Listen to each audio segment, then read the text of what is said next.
You know, way back when there was a movie called An Officer and a Gentleman. And in that movie, An Officer and a Gentleman, there was a very famous line when Tom Cruise and guy's name is like Jack Nicholson. Nicholas is the golfer. Nicholson is the actor.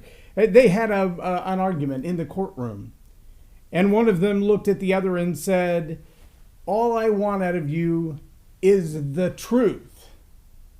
And the reply came at a very stern, very vocal, very loud, very passionate, "You can't handle the truth."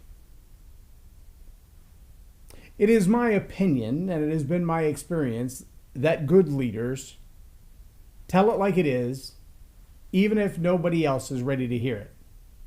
That doesn't mean it's not seasoned a little bit with some grace or salted a little bit with the sugar that makes the medicine go down, but it does mean that good leaders hold the truth in high esteem. In fact, good leaders hold the truth in higher esteem than several things, and that is what I want to talk about today.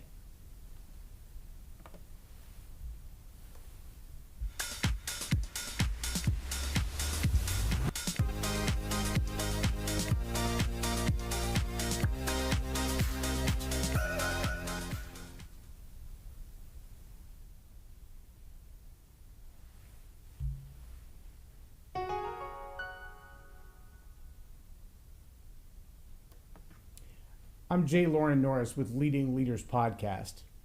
And it does seem that I think probably as much in politics as anywhere else, that we find that the truth is subject to several things. Now, what I mean by subject is, think back to the old days of royalties and monarchs and dynasties and palaces and kings and emperors and global rulers. And what you would have is this intended hierarchy of importance and priority. And a subject was, well, the one that got told what to do. They were beneath everyone else. The paupers, the peasants with pitchforks. Subject. And what I find in today's politics, media, culture, is that truth is often subject to other things. What kind of other things? Power, money, prestige, opportunity, long-term positioning, sales, relationships.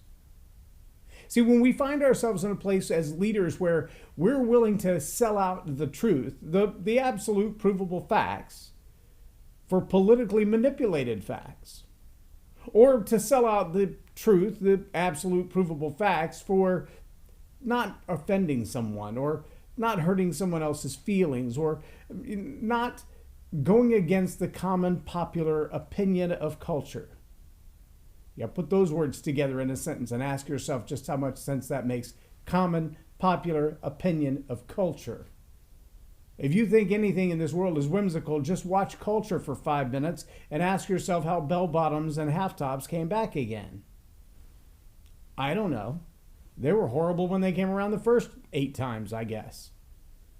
Are we going to go back to the full body suits and the chastity belts of the Dark Ages? I don't know. Maybe culture will go all the way around yet again. Who knows? But when truth is subjected to culture, we have a problem. That's like saying I have a boat and it's in the water, but the anchor is subject to the wind. Whichever way the wind blows, that's where the anchor goes. How would you ever stay in place? See, truth has to be foundational, like the foundation of a building. It has to be solid and firm. It has to be decisive. It has to be, at a minimum, unchangeable, even if viewed from a different lens from time to time. I recently heard a news story of a young lady, age of my daughters, who was accepted in a position as a journalist. She had the job. She was on the job. She was doing her thing. She submitted an article, and the editor does what an editor's supposed to do. Redlined through the things that needed to be changed, reworded, rephrased, respelled, etc., etc. That's what an editor's job is. Now, the editorial director may be a little different in that they decide if the article fits with the theme of the publication for the day, the week, the month, the year. If that story even belongs in this episode, and we don't know if it does until we see how the whole thing comes together, but we'll consider it, we'll put it on the plate, we'll see what happens. But the editor's job is a lot less subjective and very objective. They really don't care about your feelings. They know that if a word has a particular spelling, it has a particular spelling. And even and I have one somewhere, I have what would be called a style book or a writer's guide that would be used for journalism. And there are some, like the AP standards, that don't recognize the Oxford comma. The Oxford comma being the list of things, and do you put a comma right before the and or not? And that's been a debate for, well, since I was in high school, at least, perhaps longer than that. But there are style guides for each publishing house to say we will or will not recognize the Oxford comma. That's the kind of stuff an editor cares about.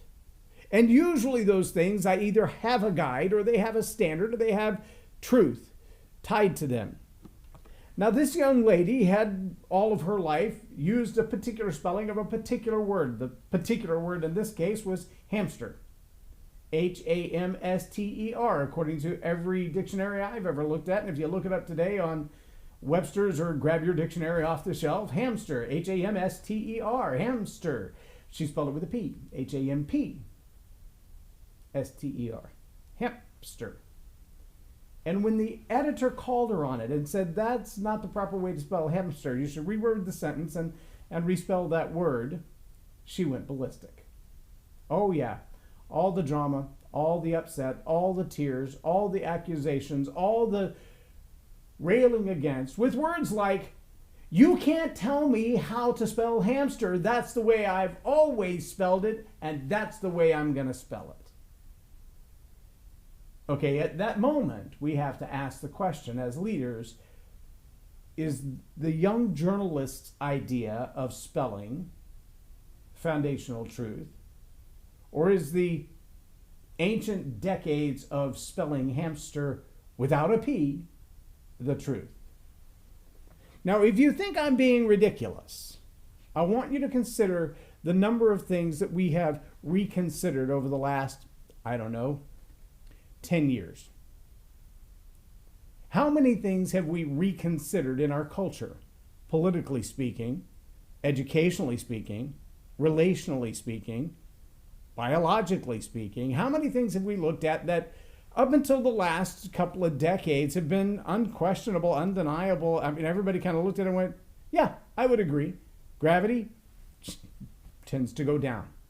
Haven't seen gravity yet go up. I haven't seen gravity go sideways, although I guess if you're in space and you're disoriented for what is up and what is down, the gravity could appear to go sideways. And I'm guessing on other planets that's probably the case, depending on the relationship to the moon and the sun. But on our planet, gravity means down, toward the center of the earth. Things are pulled toward or pushed toward the center of the earth. That's what gravity is, generally at a rate of about 32 feet per second in a vacuum. Most people don't argue with that. Now, there are ways to overcome gravity, rocket propulsion, lift, but the law of gravity is pretty much determined and not much disputed. And yet we have some other things that up until the last couple of decades, we would have said those are as certain as gravity. As certain as, from our perception, the sun comes up in the east and goes down in the west, has never come up in the north or gone down in the south, so far as I know. If it does, the earth is off its axis and we're all in trouble. But that's a different kind of a question, right? Because I think we will all know when we wake up in the morning and daybreak is coming from the north and not the east. That either someone has rotated our house or something has gone terribly, terribly wrong. And yet we don't sense that in our culture when other things as certain as the rising of the sun or the direction of gravity are beginning to be questioned. And see, when leaders subject truth to the opinion of a 22-year-old who says, I've always spelled it that way, that's the way I'm going to spell it. At some point, leaders have to go, not if you want to work here and write articles about little furry creatures, because hamster doesn't have a P in it. Hamster, no, There's a hamper that you might put your clothes in. There's a dumpster that we might put this article in, but a hamster doesn't exist. So, what do we do with truth when people get offended by acknowledging that there is a truth? Let me tell you what I'm going to do. I'm going to keep telling the truth. I'm going to keep studying it. I'm going to keep digging into it. I'm going to acknowledge that there are some ideas that we hold today that have been tested and tried, and they were bad ideas from the beginning. And I'm also going to acknowledge that there were some ideas that we've tested and tried and found they are reliable. They have been accurate from the beginning, and there's no need to alter them. In fact, it would be dangerous to alter them. Now, these are facts, and they are related to truth. But when the truth becomes subjected to opinions, when truth gets changed, just go back and look at Bill Nye the Science Guy over the last couple of decades on any topic like global warming or vaccinations or, I don't know, genders. Bill Nye actually wrote a book about how many genders there are. You should check it out. It's fascinating stuff. Then go back and watch his YouTube videos of recent and see if they are the same, because it seems to me like his truth has been subjected to his politics. That's just my opinion of the estimation. But if you're a leader, I challenge you. Tell it like it is. Tell it the best way that you know how. Tell it as consistently as you can. Acknowledge if you're wrong, but tell the truth. And if there are those who are offended by, upset by, wounded by your telling of the truth, ask yourself, did I wound them intentionally, or did the truth do that? That's good leadership, in my estimation. And I think there's enough history, like gravity and the sunrise, to back it up. I'm J Loren Norris with Leading Leaders Podcast, or Tell It Like It Is TV. Have a blessed day.